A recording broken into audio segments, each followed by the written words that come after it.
गुरु ज्ञानी बाबा तैहा सत्य के रास्ता दिखाएगा। गुरु घासी बाबा तैहा सत्य के रास्ता बताएगा।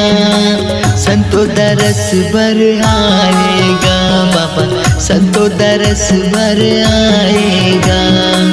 दुनिया दुनिया ले बाबा होते स्वर्गा, दुनिया दुनिया ले गुरु होते स्वर्गा। सादा के झंडा लहर गे बाबा को होते गाँव गलियां जोरगा। सादा के झंडा लहर गे बाबा को होते गाँव गलियां जोरगा।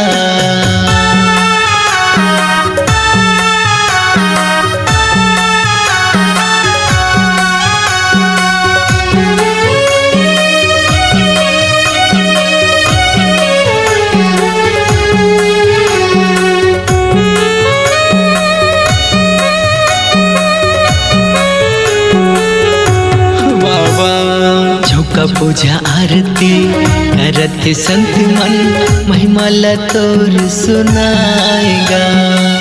तोर मंदिर माँ तोर दरस भर नर नारी सब आथेगा।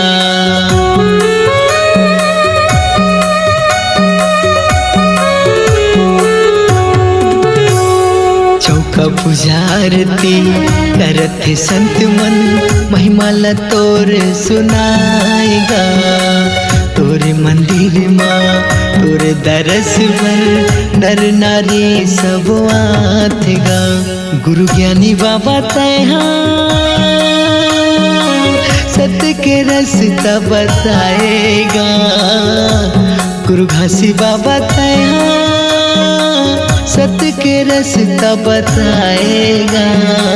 संतो दरस बर आएगा बाबा, संतो दरस बर आएगा। सादा के झंडा लहर गे बाबा को होते गाँव गलियां जोरगा।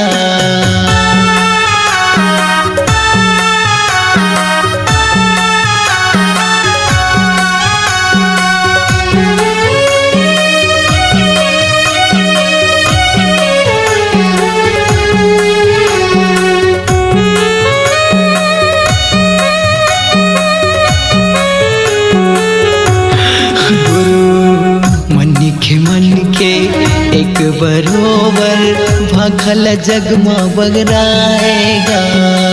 सत के जुबानी सत मरेंगे बर सब लते हाँ सिखाएगा।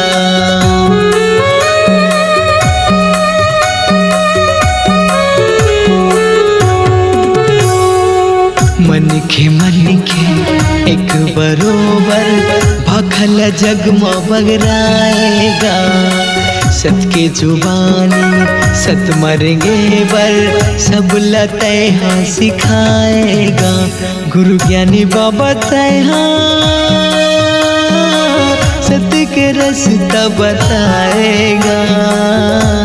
गुरु घासी बाबा तैहा सत्य के रास्ता दिखाएगा। संतो दरस बर आएगा बाबा, संतो दरस बर आएगा। दुनिया दुनिया ले बाबा होते स्वर्गा, दुनिया दुनिया ले गुरु होते स्वर्गा। सादा के झंडा लहर गे बाबा तो होते गाँव गलियां जोरगा। सादा के झंडा लहर गे बाबा तोर होते गाँव गलियां जोरगा।